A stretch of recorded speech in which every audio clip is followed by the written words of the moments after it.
Hi again, everyone. Welcome to another episode of RV Business Capital Talk, sponsored by Eric Sell. I'm Rick Kessler. There's Sherman Goldenberg. And joining the two of us this morning is Kyle Kwasny. Kyle is the president of Heartland Cruiser DRV. Kyle, we're catching you on a Monday right after the Hershey show, so I know it's a busy time for you, but we appreciate your time nonetheless. Certainly pleased to be here and back from a Hershey show, which was very positive. A lot of excitement with the amount of traffic that all of us received, and I was there for a couple of the days, and it seemed slightly busier than in years past. And those are the numbers that we're hearing from the show promoter, Heather Leach. There was an appreciable uptick over last year's numbers. We're not setting records, but for an industry looking for any kind of positive sign, we'll take it. Absolutely. So Kyle, we brought you on because you've been the president over at Heartland Cruiser DRV for about a little over a year now, I think. How's it going? You're seems like you're making a few changes.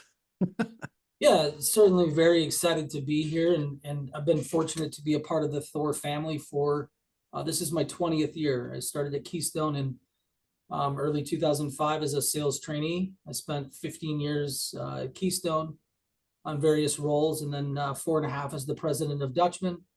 And it's been tremendous to be here. This is a great group of companies. I'm finding out that we've got a very good and proficient staff, and it's nice to come in to a group that's experienced with an outside perspective of kind of how it's some of the other groups have done it in the past. We're in right between the Hershey show and the Elkhart RV open house coming up shortly. Pretty interesting moment for this industry, isn't it? It's very interesting, and I certainly think that, you know, when you get into times that are a little bit uncertain, certainly with an election and some macroeconomic factors of higher interest rates and a little bit of, you know, uncertainty with the market, people have a tendency to obviously be cautious. But we're seeing from Hershey that like Rick mentioned, that the traffic was there, the crowds were engaged, and we saw pretty good retail activity. So I think that although it's been a little bit challenging, there's certainly some bright spots in our industry. Kyle, when turning our attention to the open house, which is next week, as dealers come through your display, what's your message to them? Yeah, so for us, we've been really hard at work on the operations of our business. So we've worked really, really hard on structure and on, you know, coming to the market with a different structure. So for us specifically, we have a number of new individuals in seats, but they've been with us for a very long period of time. So we have a new director of manufacturing, a new director of customer service, a new director of IT, a new director of quality control, and then also a new director of lean manufacturing tactics and plant efficiency. So we have a number of new people in those seats, but they've been with us for a very long time. So we're very excited, you know, to go to open house with some great initiatives, some people that are really energized to be in these new roles, and for us to take our company to the next level. Sherman, looked like you want to turn my phone off? Pardon me. Your phone? That was your phone? Yes. Kyle, Pardon one of me, the things. Gentlemen. Yeah, go ahead. Well, you talked about the new personnel that's in place, and obviously that's very important for dealers to get to shake their hands and talk with them. What about product? You want to maybe highlight on some of the product that you're going to put out there? Absolutely. So one of the things that we've been very focused on over the last year is the number of products that we're coming to market with. I think that in this environment, certainly with consolidation, it's important to have the right product and the right partner. And so over the last year, I know there's going to be some guys that come to open house and debut a bunch of products.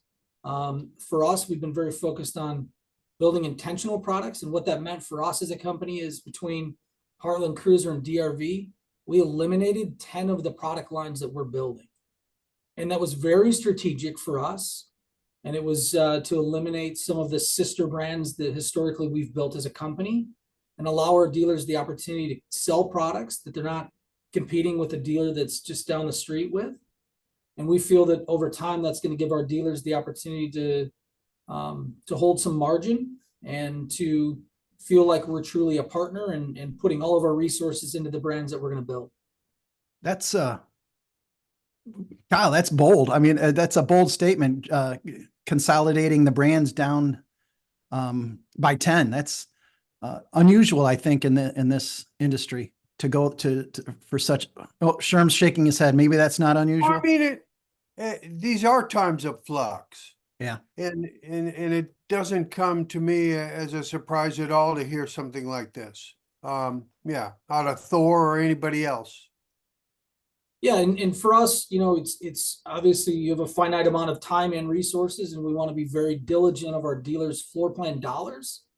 And we want to do a good job of building the stuff that we're going to build and build a quality unit. And we feel that the best way to do that is by focusing on the things that we want to be really good at. Very good. Well said. The other thing, and maybe I'm leading you here, but I understand you've got a fifth wheel brand celebrating an anniversary. Yeah, so we've been hard at work on Bighorn. This is the 20th anniversary of Bighorn, and that was a product that, really the three products that I would say were instrumental to the success and Heartland getting on the map would be Heartland, would be the Bighorn, the Cyclone, and the Landmark. And so this being the 20th anniversary of Bighorn, we are relaunching the brand. It's going to debut a standard partial paint scheme. It's going to have Goodyear tires. It's going to have a ton of features, standard washer dryer prep, to name just a few of the things that will debut at Open House. But we're extremely excited to bring that product to the market. Is it in any way, shape, or form indicative of the product trends you're seeing that you expect to see prevalent at the Elkhart RV Open House? Yeah, I would say so. I think that certainly the demographics favor a product like a Bighorn. Certainly the baby boomer population is not getting any younger, and that highline fifth wheel space we feel like is going to be very prosperous in the next couple of years, and there'll be a lot of customers that are desiring to own a product like that. Rick, I was going to ask him about Tuesday morning breakfast at the Open House THOR event that we're hearing about. But before I do that, which would be a nice finale, what else did you want to insert? No, that was the same direction I was headed to. Go ahead. Yeah, tell us if you would about that, Kyle. We're all ready for some eggs on Tuesday morning. I think certainly the way that we view it here is that the dealers that come to visit us at Open House are not customers, they're business partners. And I think that, because we're so spread out all over North America, there's very few opportunities or times when we can sit face to face with our dealer partners and to forge a partnership for the next year. And so, I don't have all the specifics of what Tuesday morning will bring, but certainly it's a great opportunity for us to sit down and break bread with our dealers, to understand the challenges and hurdles that they face in their business. And then for us as a manufacturer to try to figure out ways to make that experience of doing business with us better. And that's what we talk about every day here is how do we build a more amazing RV, and how do we make a better customer experience for both the dealer and the retail customer? And if it doesn't check one of those three things, then we probably as an organization should really devote our resources towards more of those activities. I would add one question, realizing how obvious it is, but 2025 to you, along with a bunch of other people in this industry, looks to be a good turnaround year, huh? Yeah, certainly. I think that obviously there's some things that we can't control, interest rates being one, but we certainly feel that consumer confidence will be better in 2025. And the demographics of people who want to go RVing is continuing to grow. And I think that the lifestyle is gaining more popularity. And I don't see any reason why 2025 isn't a great year. One last thing, Kyle, and then we'll let you off the hook. I've been trying to call Bob Martin to let him know this, but he's not taking my calls. But Sherman has offered his singing services for the open house since THOR isn't going to have entertainment this year. He doesn't have anything original, but he can do a lot of cover songs from the 60s. Imagine that. Imagine that. I would say something really vulgar at this point, but we're on kind of a public format here, so I'll just be real polite.